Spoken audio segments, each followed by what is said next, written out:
வணக்கங்க. கிருஷ்ண பரமாத்மா சொல்லுவார், யாம் இருக்க பயமே அப்படின்னு. கும்பகோணம் பக்கத்தில் உப்புளியப்பன்னு ஒரு கோவில் இருக்கு.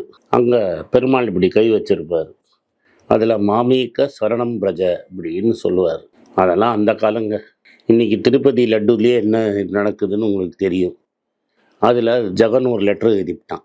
அந்த ஜெகன் லெட்டரில் எழுதினதை எங்கால ப்ளேம் பண்ணுறதுக்கு முன்னாடி உங்கள் ஆளுங்க யாரெல்லாம் இருந்தாங்க அந்த போர்டுலன்னு பார்த்தா ஒரு ஆர்எஸ்எஸ் குடும்ப பிரமுகர் ஒருத்தர் அந்த போர்டில் இருந்திருக்கிறாரு. அது மட்டும் இல்லாமல் ஒரு பிஜேபி எம்எல்ஏயும் அதில் இருந்திருக்கிறாரு. இது நானும் கொஞ்சம் வேதம் சாஸ்திரம்லாம் படிச்சிருக்கிறேன். நம்ம மந்திரத்தை ஓதி அங்கே சும்மா தண்ணியை தெளித்தானா அந்த மாதிரிலாம் பாவம் போகாது. பண்ண பாவம் பாவம்தான். ரைட்டாக அதை பற்றி தலைவர் பேசவே மாட்டேங்கிற, அதை பற்றி என்கொயரி கிடையாது, ஒன்றும் கிடையாது. சரி விடுங்க, பெரியப்பா இருக்கிறாரு, பயம் ஏன் அப்படின்னு இருக்கணும். ஜெகன் என்ன சொல்லிட்டாரு, நாங்கள் ஒரு ராஜ்யசபாவில் உங்களுக்கு தான் என் ஓட்டெல்லாம் போட்டோம், உங்களை சப்போர்ட் பண்ணோம், எங்களை மிரட்டினா நாங்கள் அப்போல்லாம் விஷயத்தை எடுத்து வெளில விடுவோம் அப்படின்ட்டார். அது பெரியப்பா மேபி ஓட்டு வாங்கிறதுக்காக மட்டும் ஹிந்துன்னு சொல்லிட்டு சைடில் நிறைய வேலை பண்ணியிருக்கிறார் போல இருக்கு. அதே மாதிரி பிஜேபி ஆதரவில் யூபியில் ஒரு ஜெயின் இருக்கிறார். அந்த ஜெயின் சார் தான் பிக்கஸ்ட் பீஃப் எக்ஸ்போர்ட்டர் ஃப்ரம் இந்தியாவிலேருந்து பீஃப்லாம் எக்ஸ்போர்ட் ஆகுது. ஆனால் அதில் பிக்கஸ்ட் எக்ஸ்போர்ட்டர் யாருன்னா ஒரு ஜெயின் சார். இந்த ஜெயினுகள்லாம் என்ன பண்ணுவாங்கன்னு உங்களுக்கு தெரியும். அஹிம்சை, அப்படியே கோழியை கூட பார்க்கவே மாட்டாங்க. கோழியை சாப்பிட்றத கூட விட்டுருங்க. அது கூட உருளைக்கிழங்கு கூட சாப்பிட மாட்டாங்க. ஏன்னா அடியிலேருந்து தோன்ற கிழங்க சாப்பிட்டா பூச்சிங்க செத்துன்னு அது கூட தொட மாட்டாங்க. ஆனால் இந்த நம்ம ஜெயின் சார் என்ன பண்ணுறாரு, மாட்டை அடித்து வெளிநாட்டுக்கு அமுச்சிட்ருக்கிறாரு. அவர்கிட்டருந்து எலக்டோரல் ஃபண்டு பாண்டு மூலமாக நம்ம பெரியப்பா வாங்கிக்கிறாரு. பெரியப்பாவை யாரும் கேள்வியே கேட்க முடியாது. சரி, இதெல்லாம் நடந்துட்டு இருக்குது. இப்போ A1 A2க்கு வருவோம். பெரியப்பாவை நம்பி தான் இவ்வளோ போர்ட்டு, எலக்ட்ரிசிட்டி கான்ட்ராக்டு, ஏர்போர்ட்லாம் எடுத்தார் A1. இப்போ A1 என்ன பண்ணார், பெரியப்பா இந்த பங்களாதேஷில் போய் நம்ம பவர் சப்ளை பண்ணால் நல்லா இருக்கும்.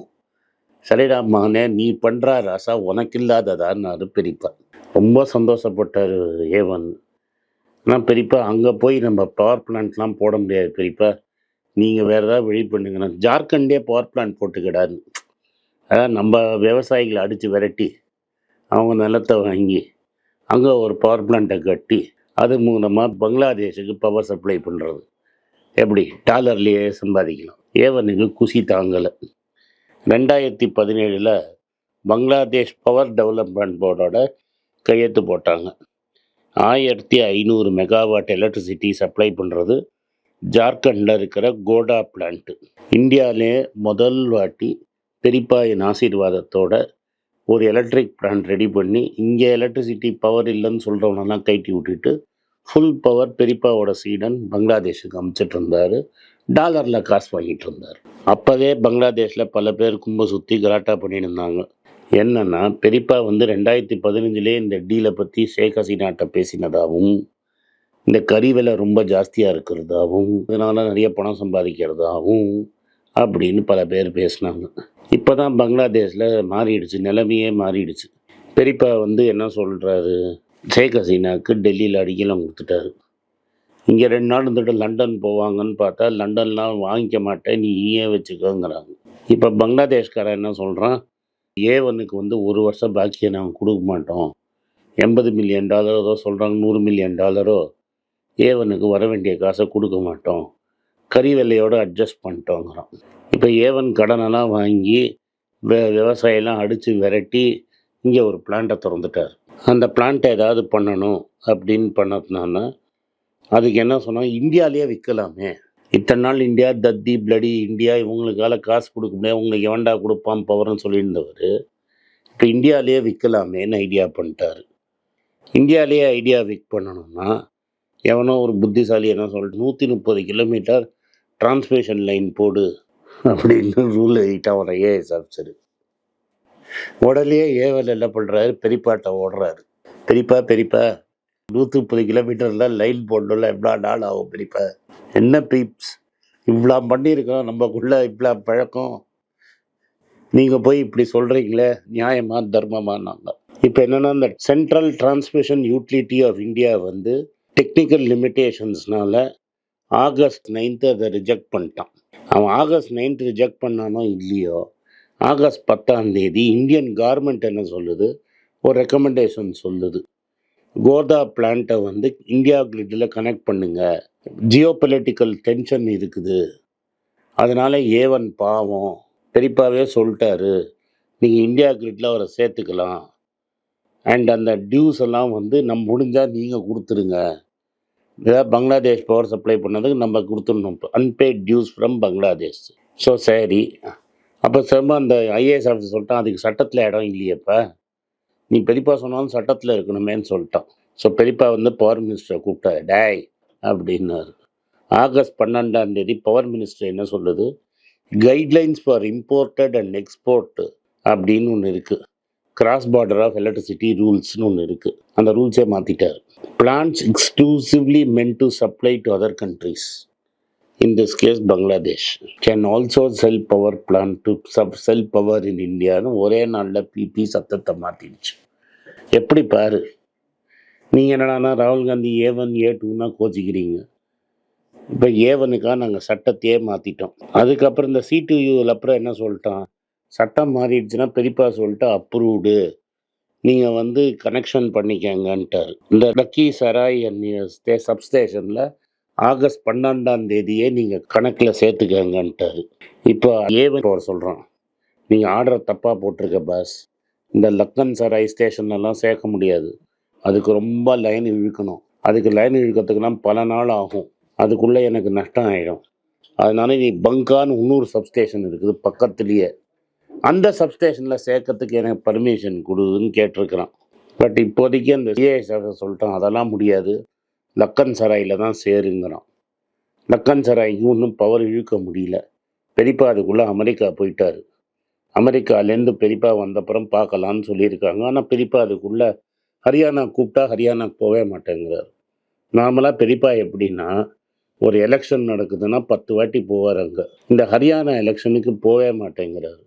வா வான்னு கூப்பிடுறாங்க காங்கிரஸ்காரங்க, ஆனால் நான் வரமாட்டேங்கிறாரு. பிஜேபிக்காரங்க கூட சொல்கிறான், நான் ஹரியானாவில் தலைவரே வராதிங்க தலைவரே, ஏற்கனவே நிலவ மோசமாக இருக்குது, 1-2 நம்ம சீட்டு ஜெயிக்கிறது கூட தோற்றுரும் நீங்கள் வந்த, அதனால் நீங்கள் வராதிங்கிறாரு. அதனால் பெரியப்பா என்ன சொல்லியிருக்காரு, டே மோசமாக இருக்குடா நிலைமை, இந்த A1 கொஞ்சம் வெயிட் பண்ணு, இந்த ஹரியானா எலெக்ஷன் முடிஞ்சப்புறம் பார்க்கலான்னு. அதுக்குள்ளே A1 என்ன சொல்கிறார், இப்போ இந்த மகாராஷ்டிராவில் மட்டும் எலெக்ஷனே வச்சிடாதுன்னு, ஏன்னா மகாராஷ்டிரா எலெக்ஷனும் இந்த ஹரியானாவோட முடிஞ்சிருக்கணும். ஏண்டான்னு இந்த தாராவின்னு ஒரு ஊரில் ஸ்லம் டெவலப்மெண்ட் கான்ட்ராக்ட் எனக்கு கொடுத்துருக்கல்ல நீ, அந்த பாம்பே கார்பரேஷன் எலெக்ஷன் கூட 1 வருஷம் போஸ்ட்போன் பண்ணி ஃபட்னவிஸ் பையன் எனக்காக கொடுத்தான்ல, இந்த தாக்கரேயோட குட்டி தாக்கரே ஆதித்ய தாக்கரே சொல்கிறான், அந்த கேன்சல் பண்ணுவாங்கிறான் கான்ட்ராக்டை, ஆனால் ஒரு ஐடியா பண்ணி மகாராஷ்டிராவில் எலெக்ஷனே இல்லாமல் பண்ணிவிடு அப்படின்னு சொல்கிறான். அதனால இப்போதைக்கு மகாராஷ்டிராவில் இயர் கடைசி வரைக்கும் எலெக்ஷன் கிடையாது. எப்படி எல்லாம் வேலை செய்ய வேண்டியிருக்குது பார் டெமோக்ரஸிக்கு. நாங்கள் கரப்ஷனே பண்ண மாட்டோம். அதாவது ஆகஸ்ட் 2017 25 வருஷம் அக்ரிமெண்ட்டு. இப்போ என்ன சொல்லியிருக்கிறாங்க, இந்த யூனிஸ் பையன் நேற்று பவருக்கு வந்து இந்த அக்ரிமெண்ட்டை கேன்சல் பண்ணிட்டான். உடனே எங்களுக்கு தெரியும் அவன் ஆன்டி ஹிந்து, இத்தனை நாள் அவன் ப்ரோ ஹிந்து, இன்னிலேருந்து அவன் ஆன்டி ஹிந்து. பெரியப்பாவோட சீடருக்கு இந்த கரண்ட் வாங்கினா அவன் ப்ரோ ஹிந்து, இந்த சைடில் அவன் ஆன்டி ஹிந்து ஆக்கிட்டீங்க. என்னப்பா இது, பெரியப்பா கொஞ்சம் ரெஸ்ட் எடுக்கலாம்னா இது மாதிரி A1 டெய்லி ஒரு பேப்பர் எடுத்துகிட்டு வந்து நிற்கிறான். இப்போ தான் இங்கே இந்த கென்யா ப்ராப்ளமாக சால்வ் பண்ணோம், அங்கேயும் ஏர்போர்ட் எடுக்க பார்த்து A1 அங்கே எல்லாம் கல்லெடுத்து அடித்து கோர்ட் அதை நிறுத்தி வச்சுருக்கிறான். அங்கேயும் ஏதோ பவர் கான்ட்ராக்ட் வாங்கி கொடுங்கிற நான் பேசியிருக்கிறேன், அங்கே இருக்கிற பிரசிடெண்ட்டை பேசியிருக்கிறேன், A1 எல்லாம் செஞ்சுருவார், செய்ய வேண்டியதெல்லாம் செஞ்சுருவாருன்னு சொல்லியிருக்கிறேன். ஆனால் அங்கேயும் போய் ஏதாவது ப்ராப்ளம் பண்ணி அந்த கான்ட்ராக்டும் கேன்சல் ஆகிடுச்சு என்னடா பண்ணுவேன்னு கேட்டிருக்கிறேன். இது என்னடானா, இந்த ஸ்ரீலங்காலேயும் ஏதோ ஸ்பெஷல் டீல் பேசிட்டாங்கன்னு பேசுகிறாரு. இந்த விக்ரமசிங்கே வந்து ராஜபக்சே ஏதோ டீல் பண்ணியிருக்கான், இந்த ஒரு கம்யூனிஸ்ட் ஆளை வேற பவரில் உட்காத்திட்டாங்களாம், அவன் வேறு ஃபைலெல்லாம் எடுக்கிறாங்களாம். என்னப்பா இது A1 இருந்தால் ஒரே சோகத்தில் இருக்குது. சரி, நீங்கள் தான் உங்களுக்காக நான் வந்து பாம் ஆயில் டியூட்டியை ஏற்றி கொடுத்துருக்கிறாரு. இந்தியன்ஸ் வந்து தீபாவளி போது சீப்பாக அந்த குக்கிங் ஆயில் வாங்கிடக்கூடாது, ஏன்னா மலேசியாலேயும் இந்தோனேஷியாலேயும் அந்த பாம் ஆயில் விலை குறைஞ்சிருச்சு. அதனால் அவன் வந்து எக்ஸ்போர்ட் டியூட்டியை கட் பண்ணிட்டான். அதனால் இங்கே சீப்பாக வந்து மக்கள் கொண்டாடிட்டா கஷ்டம். அதில் ஏதாவது ஆஃபர் ஃபார் சேல் போட்டு கொஞ்சம் டாக்குமெண்ட்ஸ் தாக்கு வைக்கலான்னா நீ பாமாயில் விலையை குறைக்கிற. பெரியப்பாவை டென்ஷன் படுத்துகிறாங்கப்பா இந்தியாவில். என்ன கேட்குறாரு ஒருத்தர், கஷ்டப்பட்டு 3 வாட்டி எலெக்ஷன் ஜெயிச்சிருக்கிறோம். ஒரு பையன் ஏதோ 2 ஏர்போர்ட்டு, 2 போர்ட்டு, ஒரு பாமாயிலுக்கு எக்ஸ்க்ளூசிவ் கான்ட்ராக்டு, பங்களாதேஷ் கான்ட்ராக்டுன்னு கேட்குறான். ஒரு பெரியப்பா அவன் பையனுக்கு செய்ய முடியாதுன்னு நீங்கள் பேசுகிறீங்க, கேட்டால் கரப்ஷனுங்கிறீங்க. நான் என் பையனுக்கு செய்வேன், புச்சை வச்ச மாதிரி என்ன பண்ண முடியுமோ பண்ணிக்கங்க அப்படிங்கிறாரு பெரியப்பா. நன்றி, வணக்கம். உங்களுக்கெல்லாம் தெரியும், ரீசெண்டாக மீடியாவில் பார்த்துருப்பீங்க, ஏன்னா தமிழ்நாடு காங்கிரஸ் கமிட்டி ஊடக பிரிவு தலைவராக அப்பாயிண்ட் பண்ணியிருக்காங்க. ஸோ பொலிட்டிக்கலாக என்னோடய வியூஸ் என்ன அப்படின்னு நீங்கள் ட்விட்டரில் ஃபாலோ பண்ணணும்னு நினச்சிங்க, @AnandS1967 என்னை ஃபாலோ பண்ணுங்கள். என்னோட real original ID, Twitter ID for politics அதுதான். ஸோ பாலிட்டிக்ஸ் சம்மந்தப்பட்ட என்னோட எல்லா ஒப்பீனியன்ஸ், வியூஸ் எல்லாமே அதில் வரும். அதில் ஃபாலோ பண்ணுங்கள். நன்றி, வணக்கம்.